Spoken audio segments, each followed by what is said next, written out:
Good evening, everybody. It's lovely to be giving this talk so close to home, because normally I'm travelling all over the place. So to actually give this presentation in Ambleside is fantastic. So I've spent the last 14 years travelling to every continent on the planet to document the impacts of climate change and the rise of renewable energy. Essentially, I'm an environmental photographer, and just to give you some idea of the scale and scope of the project, those are the locations that I've visited to document climate change over the last 14 years around to every continent. So climate change, kind of what's it all about? Human civilization developed and flourished at a time when there was an average of around about 250 parts per million CO2 in the atmosphere. And CO2 is the main driver of the climate. It's the main greenhouse gas in the atmosphere. And this ancient settlement that goes back about 4,000 or 5,000 years here on the Orkney Isles is a great example of how human civilization was flourishing then at a time when the climate was relatively stable. We all live on the same planet. We only have one. It is a very small planet, but it is very, very beautiful. And this is probably the closest photo to here that I've taken. And I always start off a presentation showing you this just as a way of saying, you know, we do live in this incredibly beautiful place. This is taken on a hill just at the back of the college here, looking over towards Great Gable at sunset. But, you know, we all have a responsibility to look after this planet of ours. So we started off with a climate with around about 250 parts per million CO2 in it. Since the start of the Industrial Revolution, we have been burning our way through fossil fuels at a great rate of knots. And what that has done is it has pushed the levels of CO2 up in the atmosphere to really quite unprecedented levels. Scientists tell us that a relatively safe, and I use the term relatively, guardedly, a relatively safe level of CO2 in the atmosphere is around about 350 parts per million. As of this year, the level of CO2 in the atmosphere is at 407 parts per million and still rising annually. So we are already way above what scientists consider to be a safe level. And what that's doing is it's pushing the average temperature of the planet upwards. And at this moment in time, the average temperature of the planet has risen by about 1 degree C above pre-industrial levels. One of the biggest offenders when it comes to climate change is coal. It's the dirtiest of the fossil fuels. This image was taken about 10 years ago now in Inner Mongolia, in China, at a time when the Chinese were building a new coal-fired power station every week, which was very, very scary. And they were doing that to power the growth of their own industrial revolution that was making the Chinese a lot wealthier. They were all out going, buying fridges and TVs and things that needed electricity, so they need to generate more and more of this. And 10 years ago, they were doing that mainly by building coal-fired power stations. Story's very different today. They're probably investing more in renewables than any other country on the planet. But 10 years ago, they were kind of one of the big climate nasties because they were building coal-fired power stations like they were going out of fashion. Climate change burning fossil fuels isn't just bad from a climate change perspective. It is seriously bad for your health. If you happen to live in an environment like this with high levels of pollution, which is all coming from burning fossil fuels, then you're going to take about 8 years off your lifespan. And something like 12 million people die early deaths around the planet every year because of the impacts of burning in all those pollutants that are released when we're burning fossil fuels. So it's not just bad from a climate change perspective, it is seriously bad for your health. This is a really heavily polluted city in the north of China. Oil is one of the other fossil fuels that humanity seems to be addicted to. and this is in the Bakersfield oil field in Southern California, pumping oil out of the ground. And the oil men seem to be so busy pumping it out of the ground that they sort of seem to be oblivious to the fact that the environment around them is kind of turning to dust, because at the time California was in the grip of a desperate 8-year long drought. Gas is deemed to be the cleanest of the fossil fuels. It probably releases less pollutants than other fossil fuels do, but it is still a fossil fuel. You still release large amounts of carbon when you burn it, so from a climate change perspective, it isn't good. This is just down the road in Barrow-in-Furness, a big gas plant that takes all the gas from the Morecambe Bay gas plant. The very, very, very filthiest and dirtiest fossil fuels of them all, and I've not got time to talk too much about it today, but please do go and find out a little bit more about it, is something called tar sand, which is found in many places around the world, but it's mainly being exploited at the moment in Athabasca in Canada. Tar sand is essentially bitumen, but it's bitumen locked in with sands and gravels. And when oil prices are relatively high, you can make a profit out of exploiting this stuff, but it really is incredibly polluting. For a start, it is responsible for the second highest rate of deforestation on the planet, second only to the rates of deforestation in the Amazon rainforest. Millions of acres of boreal forest are being sort of chopped down to make way for tar sands mines. Boreal forest that was a carbon sink was sequestrating a lot of the carbon that we're putting up into the atmosphere. It's also a fantastic wildlife resort. You clear fell it, that's the wildlife gone, your carbon sink's gone. And they turn this pristine boreal forest into a toxic, sludgy wasteland. The reason why it's so devastating from a climate change perspective is that a barrel of tar sands oil has a carbon footprint up to 5 times higher than a barrel of, say, North Sea crude oil. And the reason for that is that most of the time it's strip mined, they dig it out of the ground, but it's mixed in with all these sands and gravels, so they have to melt the bitumen to separate it from the sands and the gravels.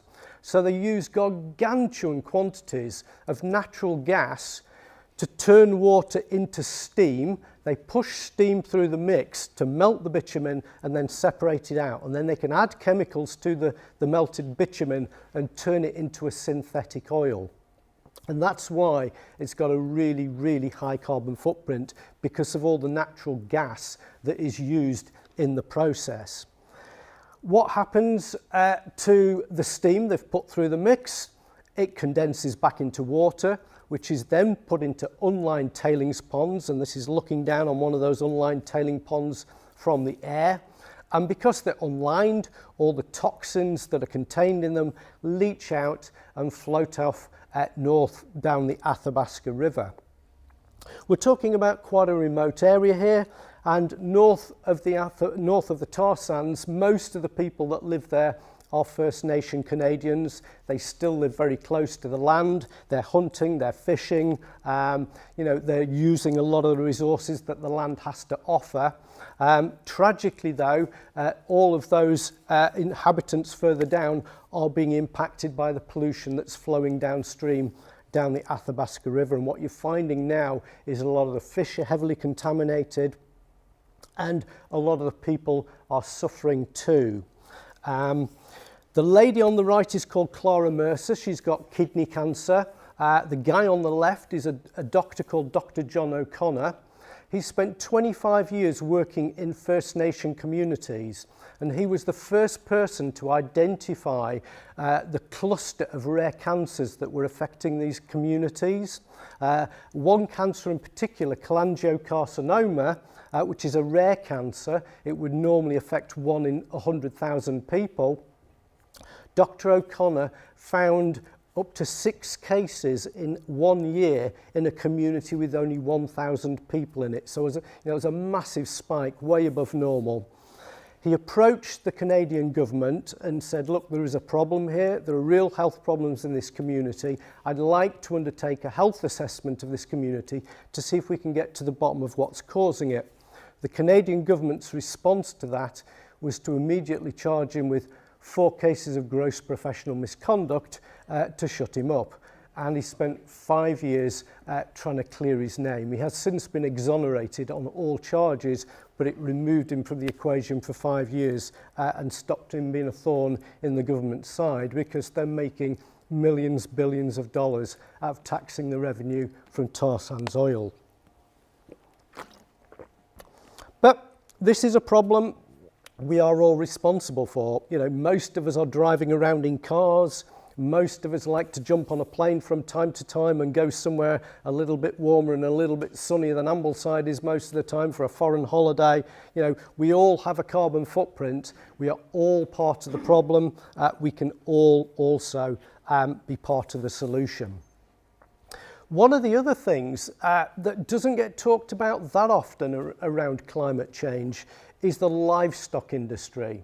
Now, the livestock industry has a huge carbon footprint. A lot of that is around the methane that mainly cattle and sheep emit, but the carbon footprint in its entirety of the global livestock industry is larger than the global transport system. So the meat, you know, the beef and the lamb that you like sticking on your plate to eat, if you do, has a greater carbon footprint than, you know, every ship, every plane, every train, every car, every tram, you know, the entire transport network of the planet. So if you're serious about tackling climate change and you want to do something to lower your carbon footprint, a really good start is to eat less meat. Vegetarian, vegan, this is the opportunity for any vegans in the room to feel really, really smug, because your carbon footprint will be way, way lower than anybody else's. But, you know, we really should be eating a lot less meat than we currently are, and that would be a great way of tackling climate change. So we spent a couple of 100 years loading the atmosphere with additional greenhouse gases. What are the impacts of that? What is happening as a result of that? The first thing is that the weather is changing, and we've all seen examples of that. I mean, I'm old enough to have seen an awful lot of that in my time. I guess it makes perfect sense. Heat is the energy that drives the global weather systems. So the more heat you put into the system, the more energy you're going to get out. And that energy is coming out in both an increase in the frequency and an increase in the ferocity of extreme weather events. This was one weather event that hit the west coast of the UK a few years ago now. This is just up the road in Whitehaven, the harbour wall being battered by waves that were going sort of 80 feet up into the air, did a lot of damage to the harbour wall. This was a separate storm. Caused a ship called the Riverdance to run aground off the coast of Blackpool. It was one of 3 ships that ran aground around the shores of the UK in that particular storm. The insurance industry is one of the industries that's really keen to tackle climate change, because they see in a warming world their business model is going out the window. They've got deep pockets, but they can't keep paying out on all the damage caused from extreme weather events. And just one example of that, in the USA, just last year alone, there were 15 extreme weather events where the insurance industry ended up picking up a bill for over $1 billion at a time. And the entire cost of the insurance industry from extreme weather events just in the USA last year was $350 billion. That's a lot of money, and insurance industries rapidly start running out of it when they're paying it out at those sort of levels. In the UK, what are we starting to notice? Well, we're starting to notice that flooding is becoming more frequent and more extreme.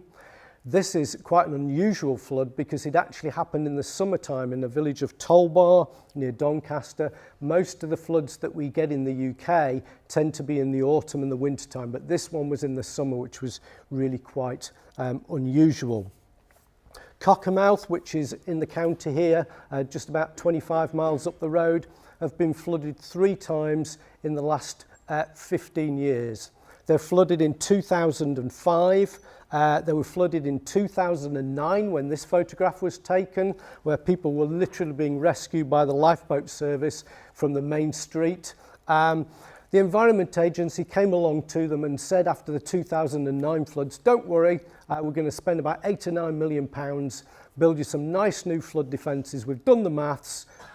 We know they'll protect you from a 1 in 100 year flood, so you'll be fine. The flood defences, I think, were finished in around about 2011, 2012. Storm Desmond came along, completely overtopped the flood defences and flooded them again for a 3rd time. We cannot build our way out of climate change. It's simply a waste of money. This is one of the impacts of Storm Desmond. This is the bridge at, or what remains of the bridge at Pooley Bridge. That bridge had withstood floods since 1776, I think it was built. So you can imagine a lot of floods have passed by since 1776, but it didn't withstand Storm Desmond. But the UK has a certain resilience to extreme weather events because essentially we're quite a wealthy nation. So hopefully if our house is flooded, we've got insurance. Hopefully the insurance will pick up the tab for that at least the first time. They might start quibbling 2nd, 3rd, 4th time down the line, but at the moment they're paying out. If you live in a poor country like Malawi, then you're going to struggle. This is looking down from the air on the aftermath of the worst floods that ever affected Malawi when the Shiri River broke its banks. Over 1,000 people died in these floods. Around about 500,000 people were made homeless. A lot of people lost absolutely everything. Their houses were washed away, their livestock was washed away, and in a lot of cases the very soil in which they grew their subsistence crops was washed away too. So they had nothing, literally nothing to return to. And of course then the rates of childhood malnutrition go through the roof because you've got a lot of displaced people that were on the land growing their own food that have nowhere to grow their food any longer. And what we saw is a massive spike in the rates of childhood malnutrition. I managed to kind of blag my way onto a United Nations helicopter, which was taking relief supplies into a village called Makanga. And Makanga, a month after the floods, was still cut off because all the bridges and all the roads had been washed away and destroyed. And they were taking in doctors from MSF and they were taking in relief supplies. And one of the things the MSF doctors were doing is testing people for malaria. And in Malawi, the background rate for malaria is probably about 7 to 10% of the population will have it at any one time. What they found in Makanga is that 50% of the population were suffering with malaria. And that's because Malawi is a tropical country. The floodwaters sat on the floodplain in the heat of the sun. They started drying out. You ended up with stagnant pools all over the floodplain, which is perfect breeding grounds for mosquitoes. Mosquitoes exploded. The rate of malaria exploded. So you've got a group of people here cut off whose houses had washed away, they lost everything, and on top of that they're now having to deal with really desperate health issues as well as that, all brought on by climate change. In some parts of the globe the problem is too much water. In other parts of the globe, it's not enough. And what we're seeing increasingly is places that are suffering from desperate droughts. This is in North Africa, in Morocco, which has been getting drier and drier and drier. And in some parts of China now, they're so desperate for water that they've started cloud seeding programs. And this is where they fire cannon shells up into the clouds with silver halide crystals in, with tiny little particles, and the idea being that it seeds the cloud with these tiny particles around which water vapor can condense and hopefully grow big enough to fall as rain. It does work in some circumstances, but how desperate do you have to be if you have to have a scheme of just firing cannon shells up into the sky to try and get some rain out of the clouds. This is a village that's mainly abandoned now in China. The reservoir in the foreground here, completely empty. Was never the best agricultural land, but people used to be able to grow enough food to support themselves, sell a bit of extra at market. They used to, make a living. Most of these places are abandoned now because they're just too dry. They can no longer grow the crops. People can no longer support themselves and live there. And along with that, you're starting to see increased rates of desertification as the deserts start to spread across the land, obviously burying the trees, killing the trees off, that we're sequestrating some of that carbon as well. So big rates of desertification going on in many parts of the world. This is down in Australia, at the largest reservoir in Australia, and the locals were telling me that the last time the water was high enough in this reservoir to come up to the bridge where the sign is was 10 years prior to me taking the photograph. And the reservoir is used for drinking water, it's used for irrigation water, and on the day I took that shot, I think the reservoir was something like about 5% capacity. Stocking rates gone down massively on the land as the land dries out and can't support the stock. And you go to places like California, 1/3 of all children during the drought were going to bed hungry in California. That's the richest state in the richest nation on the planet. 1/3 of all children were going to bed hungry directly as a result of the drought. And that's because they ran out of irrigation water, which meant farmers could no longer grow crops, which meant the farmers laid all their workers off. So, hundreds of thousands of people lost their jobs. This guy, his job is chopping down almond trees. 80% of the world's almonds are grown in California, but there was no longer the water left to irrigate the crops. And each almond takes 1.1 gallon of water to grow. So if you munch your way through a packet of almonds, you're essentially making your way through quite a lot of water. And they just did not have that water available any longer. So they were just taking a chainsaw to the trees and chopping them down. Same with the orange groves, a lot of oranges grown in California. The trees were just dead and dying because they weren't being watered. And there were places in California where there were towns that I went to where people had had no running water coming through the taps in their houses for over 6 months. And this is the richest place in the world. Absolutely desperate situation. So these people were having to drive in their large SUVs down to a water charity, load them up with as many plastic bottles of water as they could and drive them back to their house for the day. Not really a very sustainable way of operating. Places like La Paz in Bolivia. La Paz will probably be one of the world's first capital cities to run out of water entirely because they rely on glacial meltwater from the Andes, and the glaciers there are melting very rapidly now, and once they're gone, that's the water supply for La Paz disappeared completely. A wee bit of a break, and what I'd like you to do just in the middle of this section is just spend literally 2 minutes talking to the person next to you just about what are the signs that you've seen of climate change impacting as you've been travelling around or in your home country. If you could just spend 2 minutes just having a quick chat with your neighbour about that, that'd be great. Thank you.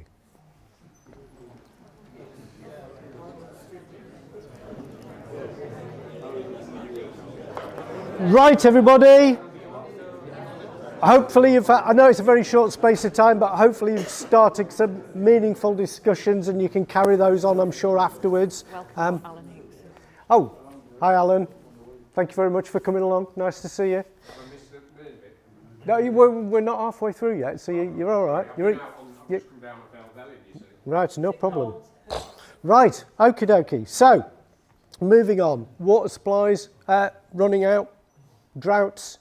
So what happens then? When the land is dry, the next thing is that things burn a lot more easily. So we're starting to see a huge rise in the amount of forest fires, wildfires, and this is one of the many feedback loops with climate change. So as it gets hotter and drier, the more areas are being burnt, which is essentially turning those forests from sequestrators of carbon into pushing that carbon back up into the atmosphere as they burn. So it just exacerbates the whole cycle.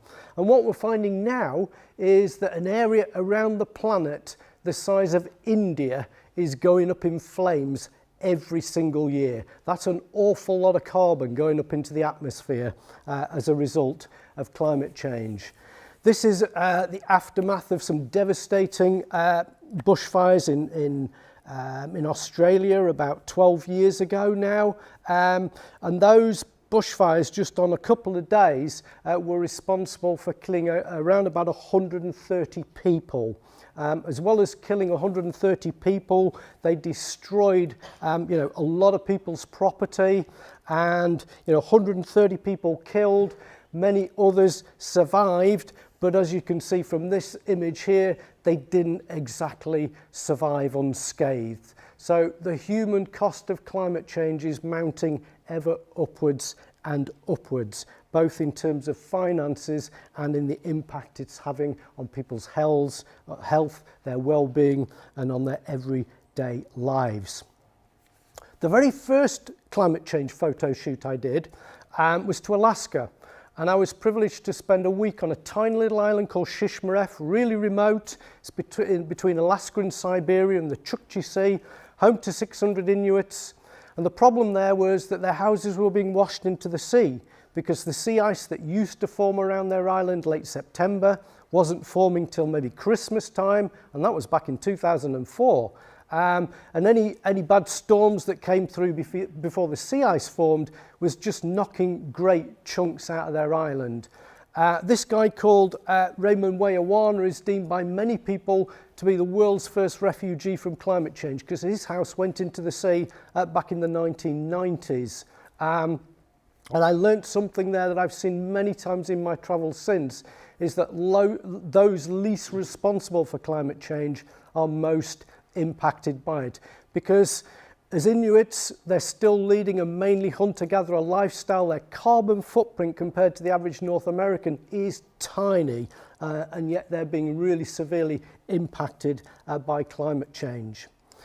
That's a shot of Raymond's wife on the beach at around about their place where their house used to stand. And their island is just getting eroded and eroded and eroded as the sea levels rise, as the sea ice melts, as the storms get ever greater. They're just losing massive amounts of their island. I spent a lot of time working with scientists in the field as I've travelled around. What this guy is doing is using a dye tracing technique to measure the amount of water, meltwater coming out of this big glacier in Greenland. By measuring the downstream dilution of that dye, you can work out how much water's coming out of this one particular glacier. Excuse me a sec. These are icebergs from something called the Jacobsen Glacier, which is on the west coast of Greenland, largest glacier outside Antarctica. It's probably an iceberg from the Jacobsen that sank the Titanic. It's receded, this glacier, about 23 kilometres in the last 100 years. It's a very highly studied glacier. And to put this into some kind of context for you, it is losing enough ice mass in terms of carved icebergs now in one day to meet the entire water requirements for New York City for 1 year.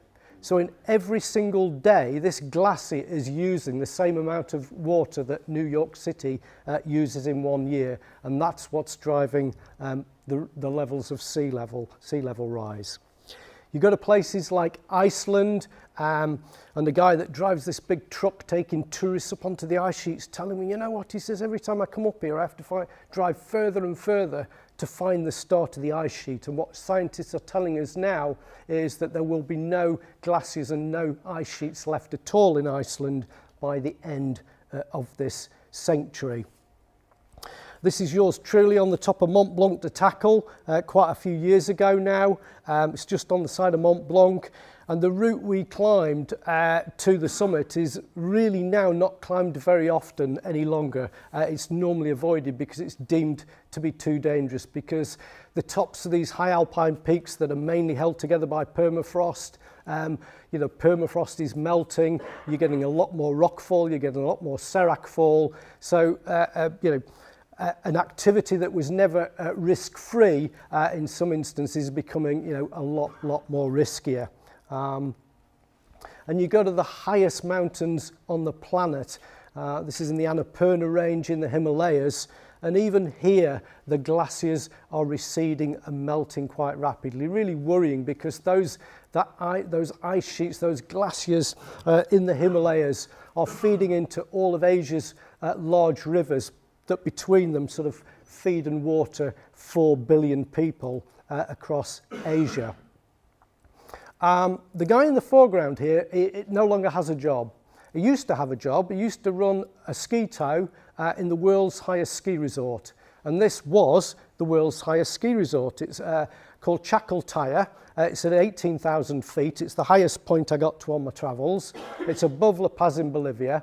The Chacaltaya glacier disappeared entirely 6 or 7 years ago now. So what used to be a ski resort is no longer there. And that's why La Paz is fairly shortly going to run out of water, because the glaciers that feed it with its water supply are disappearing on a regular basis.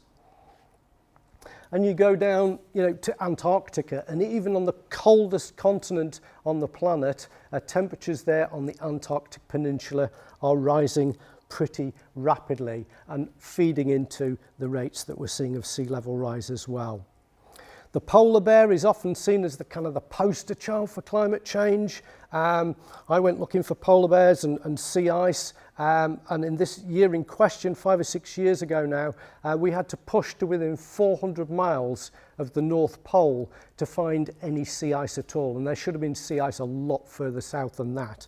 But we came across this polar bear that was hunting on the sea ice. It's a relatively healthy looking polar bear, looks like it's got a reasonable amount of weight on it, so presumably it's finding enough seals to feed on, and that is the polar bear's main diet. They feed mainly on seals, which they can only catch on sea ice. That is very definitely not a healthy looking polar bear. That image was used as the lead story on the front page of The Guardian about 5 or 6 years ago now, because it was deemed to be the first time a polar bear had been found that in all likelihood had died as a result of climate change. How we can say that is that it was a bear that was being tracked by the Norwegian Polar Institute, lived its entire life on southern Svalbard, happily hunting seals on the sea ice in the wintertime. Year in question, no sea ice, southern Svalbard. They tracked it walking 500 miles further north, looking for sea ice, presumably looking for some habitat to hunt on. Even 500 miles further north, no sea ice. So this polar bear just basically ran out of gas, ran out of energy, kind of collapsed, and in all likelihood died of starvation. And certainly it was a bag of skin and bones. There was just no weight on this polar bear at all. So in a warming world, sadly, this is the future for polar bears. A lot of, scientists that study animals and plants, there's probably not a species on the planet that, if you studied it closely enough, would not be reacting to climate change. These Adelie penguins are being severely impacted. They're migrating significantly further south to try and find the cold conditions that they're adapted to. So once a place where you would only find Adelie penguins, you're now finding other penguin species moving in, and the Adelies are moving further and further south to try and find the habitat that they like and they're accustomed to. So all this glaciers that are melting and ice caps that are melting are all feeding into the oceans. Ice that's been locked up on the land for hundreds of thousands of years in some cases is going back into the ocean and forcing up the levels of the sea. This is down in Tuvalu in the Pacific. Tuvalu probably will be the first country in the world to disappear as a result of climate change, because at the highest point it's only about 15 foot above what sea levels used to be. If you get the chance to go there, go there. While it's still there, it's a tropical paradise. It's fantastic, but it is disappearing rapidly. What's happening is the seas are rising. It's undercutting the soil on the edge of the islands. They're coral atolls. the soil washed away, the trees fall down, and once the protection's gone, the rest is then rapidly washed away. This is a little island called Tapuka Savili that 20 years ago had soil on it, had trees growing out, had seabirds nesting in the trees. All that is visible now is a tiny coral stump that's just about visible at low tide, and that is the future for the country of Tuvalu. I was there for the highest king tides of the year, where the moon and the sun and everything aligns for the greatest gravitational pull. And at the highest point of the tide, the middle of the island was 4 feet underwater. Now, this isn't like the shots of Whitehaven Harbour I showed you earlier, where big storm waves are crashing over. This was a flat, calm sea. You know, there's barely a ripple on the sea. But this is just the height the sea has got to at the highest tides of the year now. And that situation is getting worse and worse and worse every year. These being exacerbated not just in, down in the South Pacific. We're seeing the impacts of that in the UK, rates of coastal erosion increasing quite dramatically. This is in the east coast of Yorkshire. Quite a few houses in Norfolk have been washed into the sea by the storms last week. There's quite a lot in the news about that recently if you go looking for it. So we're starting to see the rates of coastal erosion in the UK increasing significantly. That's all that's left of a once coastal road. Most of those houses, I imagine, will be gone now too. This is down on the Norfolk coast. It's the only time in the presentation I've kind of put two images next to each other, but they're both taken from pretty much the same spot. There's only 5 years between taking these two images. The top image is the oldest image, the bottom one is the newer one, and the two sort of dark blocks that you can see towards the right hand end of the bottom image are the concrete foundations for the steps that you can see in the top image, so that you can see within a 5-year period how much of that coastline has eroded back, and that is literally just within 5 years, and taken a lot of houses with it along the way. So mitigation measures now, people starting to do things to kind of help tackle the problems with climate change. Go over to the Netherlands, a country that is renowned for being low-lying. Over 50% of the Netherlands lies below sea level. And it really is quite weird walking along some of the levees in the Netherlands and kind of seeing the sea here and the ground the other side down there. It just kind of doesn't seem right. But what they're doing in the Netherlands now is increasingly building floating houses, so that when it floods, those houses just rise up, and when the floods go down, the houses go back down again. Saves your house being flooded and you losing all your stuff in the house. A little bit more expensive to build than a traditional house, but it means you don't get flooded. The world's forests, do a fantastic job to us. They're incredibly biodiverse. They also sequestrate, a lot of the carbon that we produce, but they only do that really valuable service to us if we leave them intact. And the trouble is, far too often, we're chopping them down. And a lot of that deforestation is illegal. This is a guy that's walking up onto the Zomba Plateau in Malawi, chopping the forest down. And why he's chopping the forest down is that the only fuel that most Malawians have to cook their evening meal is firewood. So, without access to power, without access to electricity, they've got to wander into the forest, chop a tree down so they've got some wood to cook their tea on. And one of the other things that people don't often talk about in terms of climate change is the number of us on the planet. My dad is 84. When he was born, there was 2 billion people on the planet.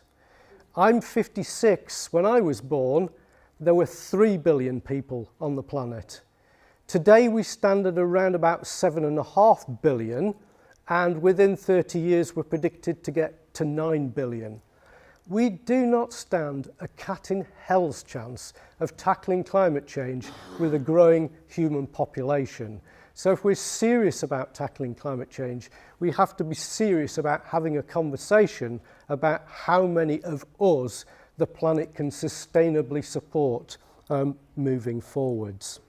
And in poor countries like Nepal, they're incredibly seriously impacted by climate change. They've got fairly basic agricultural systems where most of their food is grown. The seasons are changing. They're finding it really hard to adapt to those changing seasons and weather patterns, and they're being really severely impacted by it. And you go to places like Lesvos, the Greek island that's kind of closest to the Turkish mainland, and you'll see boatload after boatload after boatload of refugees fleeing mainly the civil war in Syria and seeking sanctuary in Europe. And you might be saying to yourself, well, what's that got to do with climate change? They're fleeing a civil war. Actually, it has a lot to do with climate change, and that is because the civil war in Syria is just a knock-on from the Arab Spring. The Arab Spring started off in Tunisia, and it started when people took to the street to protest about the rising price of food at market. And the reason the prices were rising was because the drought was severely impacting production. So the food was getting more and more expensive. Most people couldn't afford it any longer. So they took to the streets, started protesting. That kicked off the civil war. And that just bounced around the Mediterranean. And what you rarely hear about in Syria is they are also in the grip of an ongoing drought. And hundreds of thousands of people were forced to leave the land in Syria and migrate to the cities because they could no longer grow food on the land. And it was those displaced people that had moved to the cities, that were taken to the streets and protesting, helped kick off the civil war in Syria. So as climate change takes hold, we're going to see more and more refugees from climate change. There's a report came out today from the World Bank that they said there'd be something like 15 million climate refugees a year within a fairly short space of time. And to sit there on the beach and watch families who've risked everything, who've probably paid several £1,000s to some unscrupulous people trafficker to get them across a piece of water in a dodgy boat, really is quite heartrending. And this is what we're going to see more and more as climate change takes greater hold. We all take, most of us in the UK and certainly in the Lake District, we take our access to nice, clean drinking water pretty much for granted. There are other areas of the world where this is possibly not the case. This is the main river that runs through Kathmandu that kind of just gets used as a dumping ground and a sewer. Just symptomatic of the way we seem to be treating the planet at the moment, and we need to find ways to be living more in harmony with the planet and making sure that we have some existence going forward, because right at this moment in time it's kind of not looking too good. So, anybody feeling a little bit depressed at this point in time? We're just going to top ourselves now. Razors are available. But I didn't come here to depress you. I came here to give you a sense of hope, because I genuinely believe we have the ability and the capacity to deal with this problem. And I have a lot of optimism about it. And the reason is, millions of people are now standing up and demanding that governments take action on climate change. These are First Nation communities campaigning against the tar sands in Athabasca, saying, these were our tribal lands, they were nicked off us in the first place, you're now destroying the very thing that we rely on, and demanding a halt is brought to it. Good luck with that with the Canadian government. But more and more people are now taking to the streets and protesting. Don't know whether Doctor Who can fix the problem for us. My money's not on Michael Fish, because Michael Fish missed the hurricane, didn't he? He's famous for that, so maybe he's not going to fix it for us. But seriously, this was a protest that sort of 50,000 people took to the streets, surrounded the Houses of Parliament, demanding that the government take more action on climate change. So what can we do to deal with it? What we need to do is to ramp up very rapidly the amount of renewable energy we use. We need to decarbonise the world's energy systems.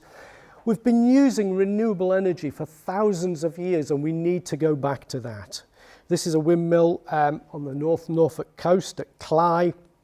Great example of how we were using renewables many, many years ago. This is taken just up the road from here on the top of Kirkstone Pass. The Kirkstone Pass Inn is off-grid, it's at 1,500 feet. and the pub there was using about £45,000 a year in diesel to run diesel generators to make their electricity. They got the first planning permission in the Lake District National Park to build wind turbines. They built 3 wind turbines on the top of Kirkstone Pass, and they're now getting about 95% of their electricity from those wind turbines, which is saving them an awful lot of diesel and stopping all that diesel being burnt, and the impact that has on climate change. So that's a small scale kind of example of wind turbines.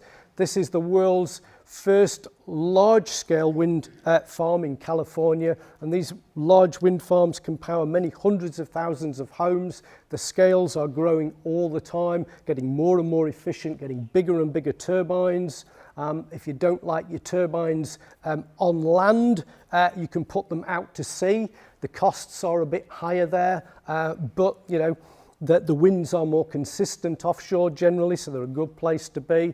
And in fact, I read only today that the Danish government has just given a contract for the first offshore wind farm in the world that will be installed without government subsidy. And whilst we're talking about government subsidies, one thing I'd really like you to take home with you today is this one fact. Because when I talk about renewables, I'm passionate about renewables. And when I talk about them, very often people say to me, yeah, well, they're great, aren't they? But they're only viable because of the government subsidies. For every £1 that world governments spend subsidising renewable energy, they spend £6 subsidising fossil fuel. You shouldn't have to subsidise a company to dig a lump of coal out of the ground and burn it in a coal-fired power station. That's technology as old as the hills. Anybody can do that. But what you should be doing is subsidising innovative companies to come up with exciting new ways that we can harness the nature of energy. So that's where our taxpayer money should be going. It should be going, out of fossil fuels and into renewables. This is the Walney offshore wind farm being built off the coast of Cumbria, just down the road here, using these amazing jack-up barges. And again, more local stuff. This is just up the road, the Scandale Hydro project being put in, more and more micro hydro. This one project probably is, once it's up and fully running, will power actually most of Ambleside. So there's a lot of potential for investing in micro generation projects, as well as the large scale projects as well. And this is one of the large scale ones. This is part of the Snowy Mountains hydro scheme in Australia, the Murray 2 power station here. 15%, around 15% of Australia's electricity comes from the Snowy Mountains hydro scheme, and they're talking about expanding that scheme now. So just while we're in the middle of just the renewables bit, what I want to do is just to get you again just to spend a couple of minutes just talking to your neighbour about maybe examples you've seen where people are investing in renewables that you've witnessed. Thank you.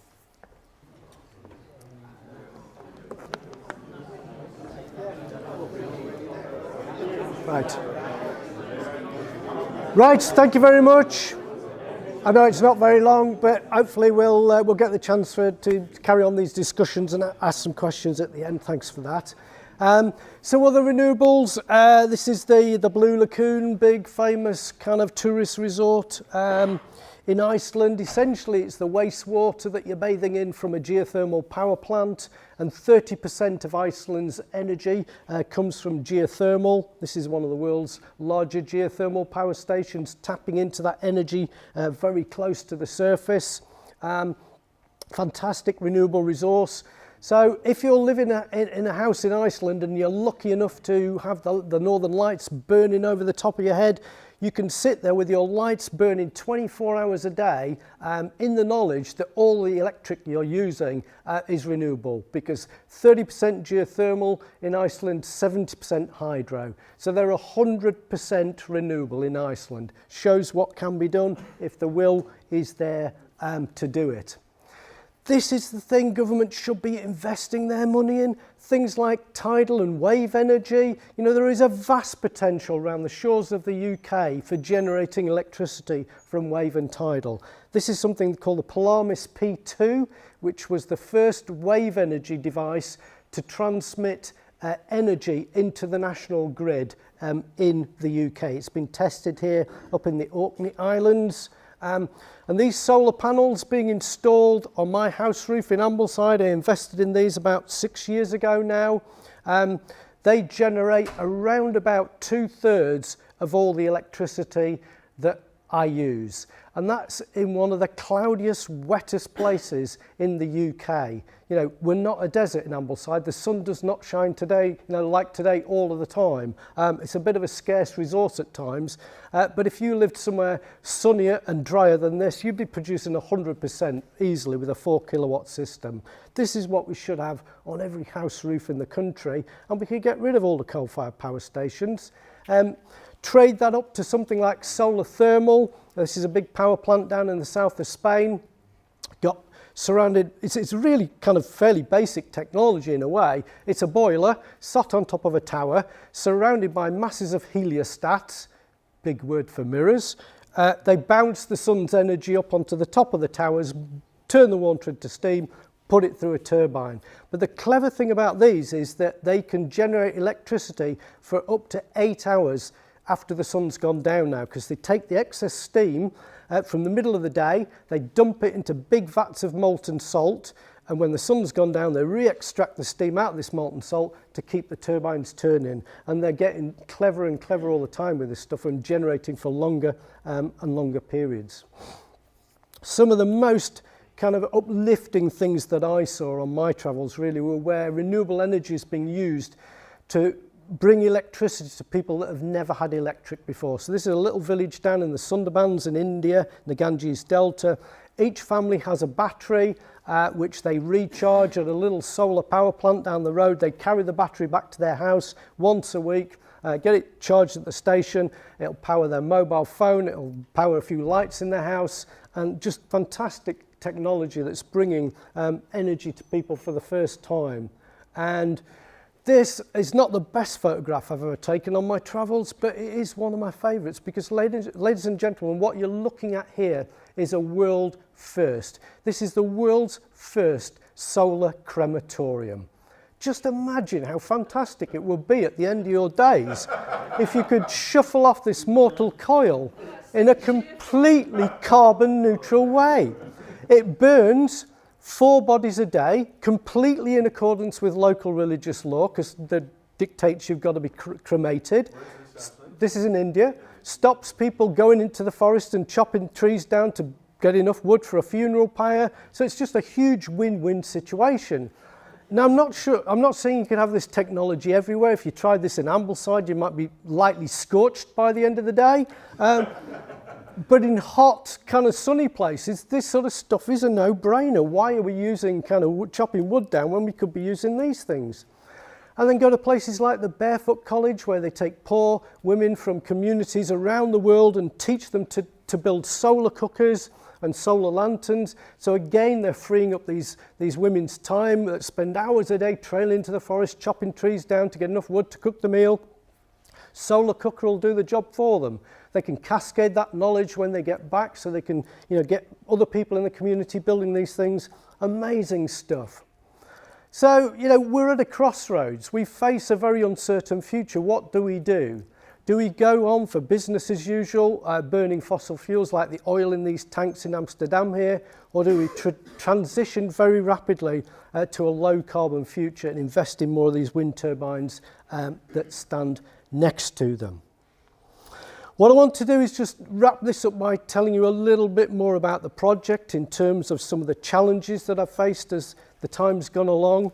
Spent 14 years documenting impacts of climate change, renewable energy on every continent. That cost me around about £300,000. All of that was funded through image sales into newspapers and magazines at a time when newspapers and magazines would pay you a decent rate for photography. Sadly, they don't do that any longer, so I couldn't set off today and do what I set off to do 14 years ago. The figures just would not add up.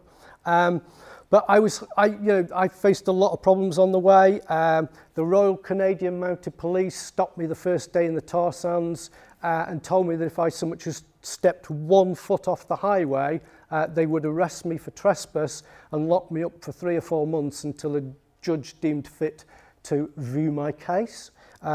little bit of intimidation there possibly, don't like being documented what's going on up there. I've lost count of the number of times that I've been stopped by the police as I've been going around doing my job. This is my car boxed in by 2 police cars that thought it was a good idea to chase me down the road. I spent 8 hours in London being tailed by 4 Metropolitan Police officers who had nothing better to do at the time, obviously. I came very close to being avalanched in the Himalayas in a very large avalanche where this massive lump of ice came off this peak here. Remember the image I showed you of the scientists putting the dye into the water? That was just at the bottom of this photo here. And that picture was taken about 5 minutes after we put the dye in the river and then walked back up the hill at the other side.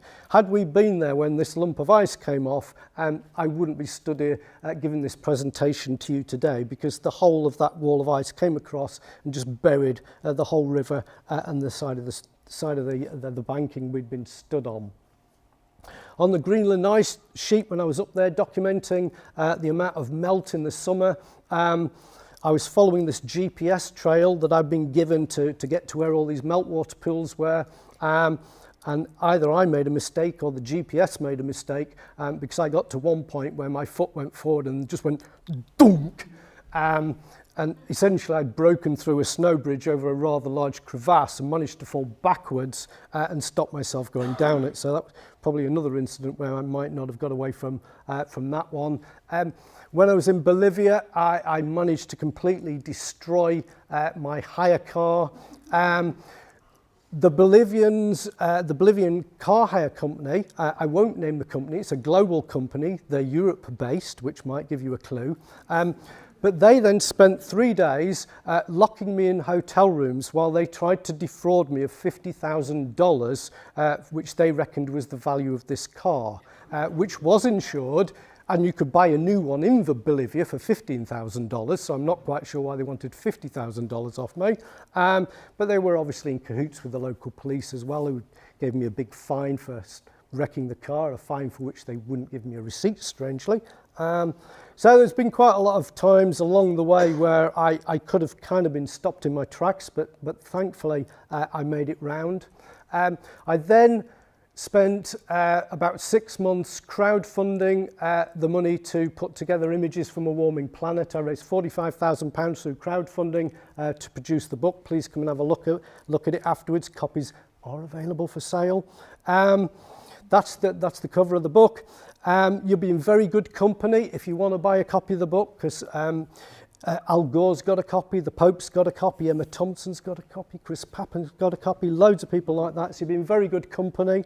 And as the book went to press, I heard the depressing news that the residents of Shishmaref, which was the very first climate change photo shoot I did between Alaska and Siberia, the residents took the unprecedented vote as a community to abandon the island that had been their home for literally thousands and thousands of years. So what I want to do now, I've probably seen more impacts of climate change than any other living human, and I just think I'm wasting my time going forwards if I don't use that experience and those images to try and make as much difference as I can. So my plan now is to launch a new climate change initiative called iCommit, and iCommit will have 2 main aims. The first aim is to engage a global audience of citizens to do something to lower their own carbon footprints. And the second is, because the whole project essentially was a photographic project, is to be a portal for citizens around the world to upload their own images to that they've taken that show the impacts of climate change in their own backyard. So hopefully over time it will build into a massive global database of how climate change is altering the planet.